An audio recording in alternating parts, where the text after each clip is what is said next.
let's review what happened this past week, starting with Adam and the World of Football Scoreboard. That's right. Things got kicked off for week 2 of the NFL in Washington, where the football team hosted the New York Giants.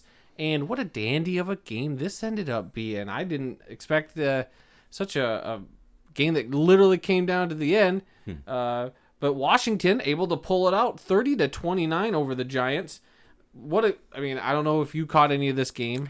I caught a little bit of it and the tail end of it, and man, the Giants look better than I thought they would be. But the football team from Washington also looked better than I thought they'd be. So I don't know if it was just two iffy teams, just lighting it up on each other, but I liked what I saw from a lot of these guys. Quarterback for the Giants, what's his name? They call him Danny Dimes. Help me out here. You're I'm drawing a blank as well. Oh my gosh, Daniel Jones, that's his name. He had a few great runs, and even Tyler Heineke, the quarterback for Washington, had a few nice runs, and he's been a nice story to listen to or hear about. He was a backup in the XFL, never saw a snap. Then, his first NFL game is a playoff game against Tom Brady, where I remember him looking pretty dang good. And here he is, first regular season game, and he put up some pretty decent numbers again, and he led the Giants to the victory through one ill-advised interception. But at that point in the game, why was Washington even throwing the ball? They were up. They were trying to run out clock, and they threw the ball, which I thought was a bad call. It got intercepted. Then the Giants took the lead, and then Heineke kind of took them down the field, and they ended up winning the game. So he was with the St. Louis Battlehawks. Yes, he was a backup to... we could have seen him play if they hadn't canceled the season the week before we got there. Yeah, we had tickets and everything. Yep, and the wide receiver for Washington, McLaurin, is the first Washington player with 10-plus receptions, 100-plus receiving yards, and a touchdown since Pierre Garçon in 2014 for Washington. So that's a pretty cool little stat. All right. Moving on, the New England Patriots bounced back from their loss last week against a division opponent.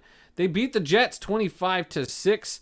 New England now winning 11 straight games against the Jets. Any thoughts against it? 2 rookie quarterbacks going at it again. Yeah. I want to say Sam Darnold, but he is no longer the quarterback of Mac Jones. Nope, Zach Wilson, quarterback of the Jets. Jets. He threw 4 interceptions in this game, and the poor guy even got asked the dumb question of, were you seeing ghosts out there? Which is what Sam Darnold said after throwing a bunch of interceptions against New England a couple years back.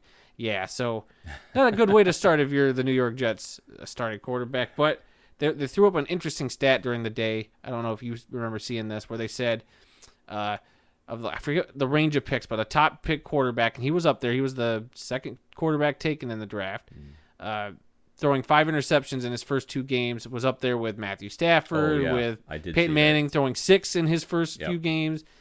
So in decent company, like not all great quarterbacks start off, great. So hopefully this is a sign of, hey, maybe, eventually he'll be fine. It's your rookie year.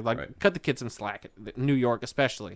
Well, gosh. It's awfully hard for them to do that. Cut anybody some slack. That's true. It's just not in their nature. I'm just saying, hey, come on, rookie quarterback. You already ran Sam Darnold out of town, and he had a lot of potential, and good things are coming his way in Carolina we'll get to, but come on, New York media.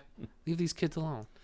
All right, the Denver Broncos got a win over the Jacksonville Jaguars 23-13. Jacksonville has lost 17 straight games, which is tied for the longest streak since, and can you name this team? 2005, Washington. No, it is the 2007 to 2009 Detroit Lions. Oh, wow. Yep, so what company we are in and what company the Jaguars are in now. Tying the 17 straight games. Man, oh man. Can it get any worse for Jacksonville right now? I don't know. Other than the rumors that Urban Meyer's already talking about leaving. Yeah, I don't know. Is he one and done? I thought about this. They're jumping on him already, as a rookie coach. And I just thought back to Tom Landry. I mean, the first year in Dallas, his team went, I think, 1-11. He's a Hall of Fame coach. It takes time, people. Just give them some slack. Let them do their thing. Let them establish, the team the way they want. Get the right players in there. It's not going to happen overnight. Give the man some slack. True, they should give him some slack, but I can't help but see some comparisons to a Mr. winningest college football coach ever in Nick Saban. The one and done year in Miami. Now he's in Jacksonville, Mr. Urban Meyer. So Yeah. I don't know. A job opened up at USC. I mean, a lot of people are connecting some dots, but we continue. The Buffalo Bills dismantled the Miami Dolphins 35-0. Wow, that's right. A big old donut for the Dolphins. I figured they'd win, but not that that bad. That was bad. And unfortunately for the Dolphins, you lose Tua Tagovailoa. Yeah. I don't know that how. Was bad. That's bad. I don't know how long his injury is out. I heard it was a rib injury. I haven't seen any updates on a timetable. If it's a season ender, if it's just a few weeks. Yeah, I've no idea. But for Buffalo, this is their largest shutout since 2005. 1992, week 3. So it's been about 30 years since they've had a blowout this big. All right. The San Francisco 49ers went on the road for the second straight week and got a victory, this time in Philadelphia, defeating the Eagles 17-11. What a strange score. Yeah, it is weird. Yep. And for San Francisco, who made the Super Bowl in each of their last 2 seasons, in which they started 2-0. So is this a sign of San Francisco going back to the big game? 17-11. That's more of a CFL score that you would see at the end of a game. But does it indicate that they're going to the Super Bowl because they've started 2-0 again? No. Okay. Yeah, I don't think so. I'm right there with you. I think the Niners will be a borderline playoff team, Super Bowl contender. I'll give it a few more weeks. Yeah.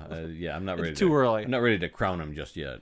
Speaking of teams, we're ready to crown Matthew Stafford, our beloved Saint here in the man cave in Kalamazoo, defeated with his team, I guess, the Indianapolis Colts, 27-24. The Los Angeles Rams came out on top.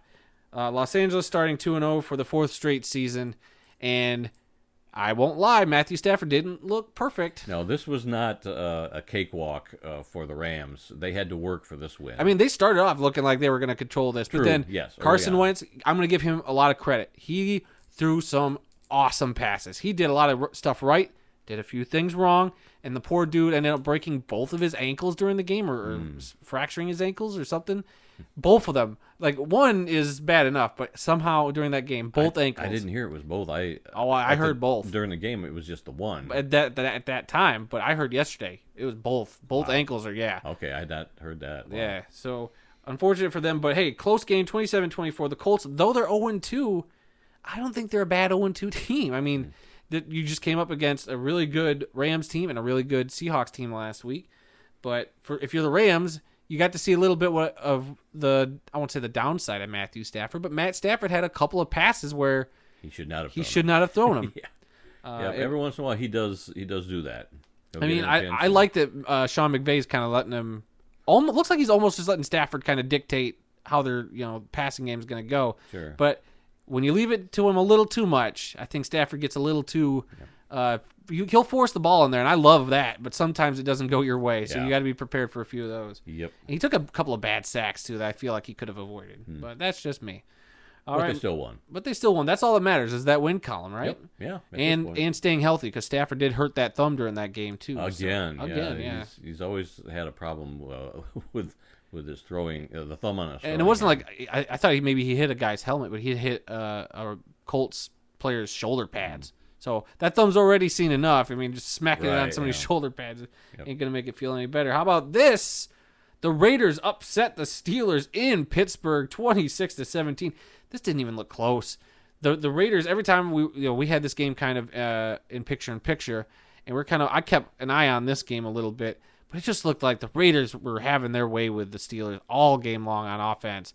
And I mean, Pittsburgh, they got down the field a couple of times, but man, the Raiders look like the better team. Yeah, they look surprisingly good. I didn't think they were going to be that good this early in the season. Right. But, so far, they're looking mighty good this year. Yep, and for the Raiders, you got to like this. Derek Carr, 350-plus passing yards, 2+ passing touchdowns in 3 straight games, which is the longest streak in Las Vegas history. Wow. So I'm not sure if that also means it dates back to Oakland/LA Raiders history, but be. Still, I mean, Derek Carr is an underrated quarterback. He's kind of been like Matt Stafford, where I don't think he gets the kind of love he deserves because of the team he plays on. Right. So, yeah, I like Derek Carr quite a bit. Moving on, the Chicago Bears got a victory at home against the Bengals 20-17. The Bears defense had 4 takeaways in the second half alone. They also lost starting quarterback, the Red Rocket, or Red Rifle, whatever they call him, Red Rifle, Andy Dalton. That's his name. Man, a lot of names you got to remember when you do a podcast. Yeah, we don't have too many notes in front of us, especially for all the different NFL. Well, games. It's like sometimes we got the scores in front of us. I watched all the games, but then in the moment, sometimes you just have a brain fart. That's all it is. Okay, but anyway, Andy Dalton going down with an injury. In comes the rookie from Ohio State, whose name now I'm blanking on his name. Justin Fields. Thank you so much. I remembered half of the name. Yeah, Justin Fields came in. Looked like a rookie quarterback. Yeah. So he's gonna, we'll see if he's got to start next week for the Bears or not. No, they said that if Dalton is healthy, he's the starter if they're healthy. But I don't know how long that injury. Yeah, I don't think Justin Fields is ready to be a starting quarterback yet. Not just yet. Not till he plays the Lions. Yeah. Then you can start. Yeah, start him against the Lions, and that'll do wonders for his attitude and his stats in his career. Oh yeah.